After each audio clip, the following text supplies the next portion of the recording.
Attention, cette vidéo contient les spoils du scan 1040. Si vous n'êtes pas à jour sur les scans, eh bien tant pis pour vous. Ça y est, c'est fait, la bataille touche à sa fin. Les puissances n'ont pas été à la hauteur de leur réputation. Et pire, ils ont laissé un vrai boulevard pour ces genoux. Mais pour autant, cette fin est-elle si incroyable que ça? Êtes-vous littéralement resté sur votre faim? Quels sont les détails cachés de ce renouvellement de génération? Eh bien, on va vous le dire maintenant dans cette review de scan. Hello les accros de One Piece, c'est Silver et Copper. Bienvenue sur Raftalil, la chaîne dédiée à tout l'univers de One Piece.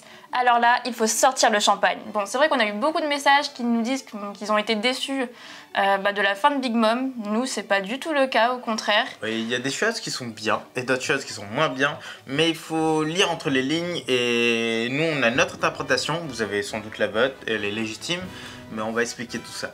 Oui, allez, c'est parti pour l'explication.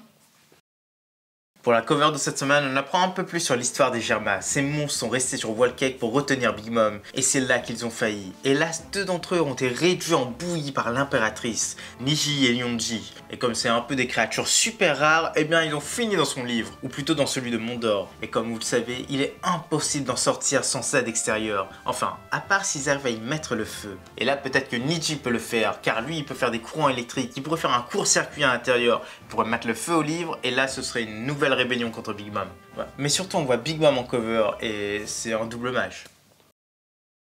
Première vraie page du scan, Kid relâche son rayon électromagnétique sans discontinuer. Il essaie de faire passer Big Mom à travers le gigantesque trou que l'eau a creusé, mais la vieille résiste sans cesse. Elle s'enrage à chaque salve, hurle encore sa colère, ce qu'elle fait depuis le début d'ailleurs. Elle saisit même le sol et manque de se lever.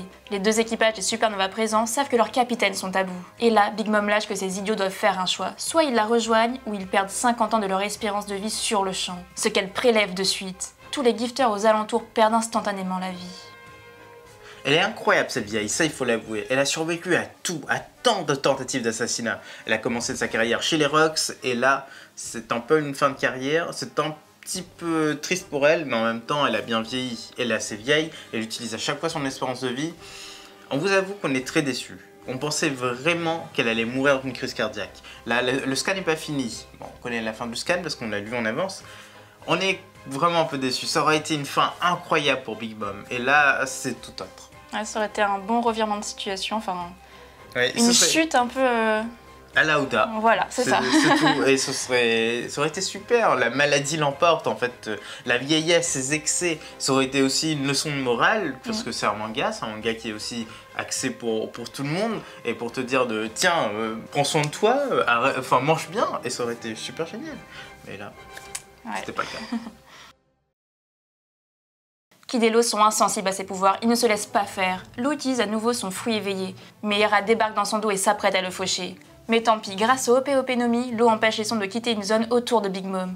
Il a copié les capacités du fruit de Corazon, son sauveur. Et il enchaîne directement en tranchant la chasse de Mama. Kid arrive à faire passer Big Mom à travers le sol et celle-ci s'enfonce directement vers la salle des explosifs. Yamato la voit passer et la vieille crie à ses amis de venir l'aider. Mais sa voix ne sort pas. Elle essaye de se rattraper tant bien que mal, mais là aussi, elle se rate. Elle tranche une bombe sur son passage et se fait complètement avoir.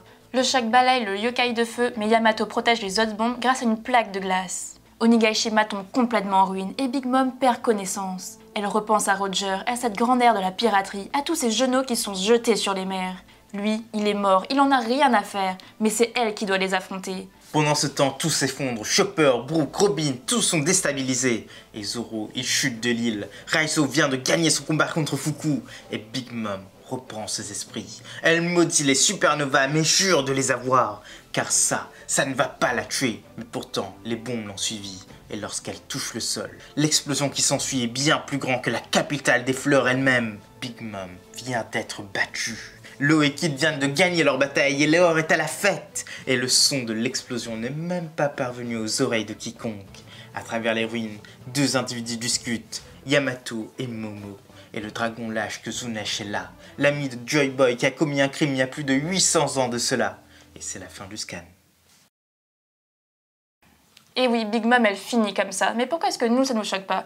Eh bien, il faut dire qu'elle a été vendue comme la femme la plus puissante, l'impératrice de One Piece. Du coup, en fait, elle a montrer qu'elle était forte. Elle a montré tout le long de son parcours qu'elle l'était. Mais surtout, son but, c'était pas d'être la plus forte, c'était de créer une nation parfaite, de créer une nation où il y aurait toutes les espèces du monde. Sauf qu'à force que les genoux viennent l'attaquer, elle s'est mise sur la défensive. Toute son armée était là pour la défendre, mais quand Luffy est arrivé, quand Luffy l'a vraiment défiée et l'a humiliée, elle est sortie de ses gonds. Elle est venue jusqu'à Wano et son but, c'était d'écraser Luffy.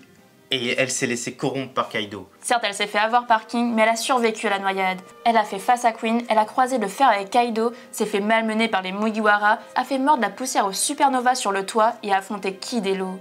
Franchement, elle en a fait vraiment assez. Oda n'a pas voulu entamer la surpuissance des empereurs, il les a mis sur un piédestal durant des années, ce sont quand même les plus puissants de ce monde, et même face à 2 supernovas. Et donc oui, ce n'est pas une victoire, c'est une défaite dans l'adversité de Big Mom. Elle n'a pas perdu contre les supernovas, ils n'ont pas fait grand chose contre elle, même avec des fruits éveillés, même avec les salves de Kid, même avec le fruit de Law. Elle était encore là, elle était encore d'aplomb, elle voulait encore se battre. Là, elle est tombée dans le trou, elle a ramené les bombes avec elle, elle a touché le sol dans un trou et les bombes ont explosé. On appelle ça en fait de la chance tout simplement. Bon alors pour nous en tout cas, Big Mom n'est pas morte, elle est juste KO. On sait tous, Oda a du mal à faire mourir ses personnages. Donc là elle va être KO, on ne sait pas trop ce qui va se passer avec elle après. Oui, elle sera sans doute très très humiliée et le gouvernement mondial va le dire à haute voix. Le fait qu'une impératrice soit tombée, ça c'est quelque chose. Ça sera hyper médiatisé. Oui, et donc elle fulminera encore plus, mais surtout dans l'estime des gens, elle sera un peu plus bas. D'ailleurs, le yokai semble être aussi balayé par la déflagration. Alors est-ce que ce serait une note fausse note? Parce que nous, honnêtement, on aurait vraiment aimé que ce soit Jinbe qui affronte le yokai. Dans le tas, le combat Fukuraisu vient de se terminer et la victoire va forcément pour l'Alliance. Le mal n'a pas résisté aux flammes. Zoro quant à lui, glisse par le fond. Qui le sauvera? Jinbe, on ne l'a pas vu et son acquis de l'observation est plutôt bon. Ou bien Sanji, ça c'est fort probable, il pourrait se relever très vite et aller aider son ami.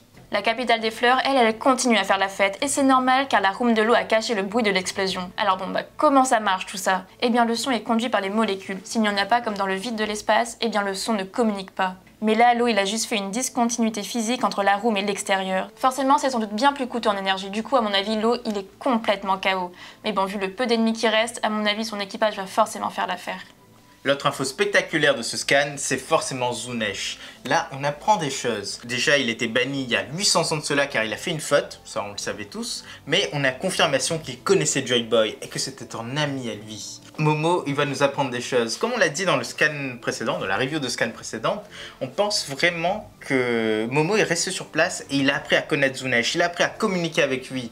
Et là, il n'est pas étonné de l'arrivée de Zunesh. C'est lui qui a demandé à Zunesh de venir, parce que sinon Zunesh ne peut pas se déplacer s'il n'a pas l'autorisation d'un membre du Kozuki. Et en plus, il a discuté et il connaît l'histoire. Il connaît le pan, pourquoi est-ce que Zunesh a été puni. Et en plus, il a eu accès au livre de Yamato, le livre d'Oden qui est en possession de Yamato. Yamato aussi, et ils connaissent tous les deux Zunesh. Ils connaissent toute l'histoire et on va très vite l'apprendre. Et enfin, voici les petites prédictions pour le scan suivant. Numéro 1, Big Mom n'est pas morte, mais KO. C'est bien le genre d'Oda, son équipage la récupérera après la bataille. Mais par contre, le monde entier sera chamboulé par sa défaite. Numéro 2, Sanji s'envole pour sauver Zoro. Il est aussi KO, mais lutte pour sauver l'équipage au gros complet. Numéro 3, l'histoire de Zunesh est un peu plus dévoilée. Momo parle enfin. Numéro 4, Fuku se dit que Raizo avait toujours eu raison, sur Wano, mais aussi sur l'avenir du monde. Et il s'excuse, il va jurer allégeance au plus fort, c'est-à-dire au Kozuki. Numéro 5, le yokai de feu a bien diminué, mais il commence à grossir à nouveau en dévorant tout ce qui l'entoure.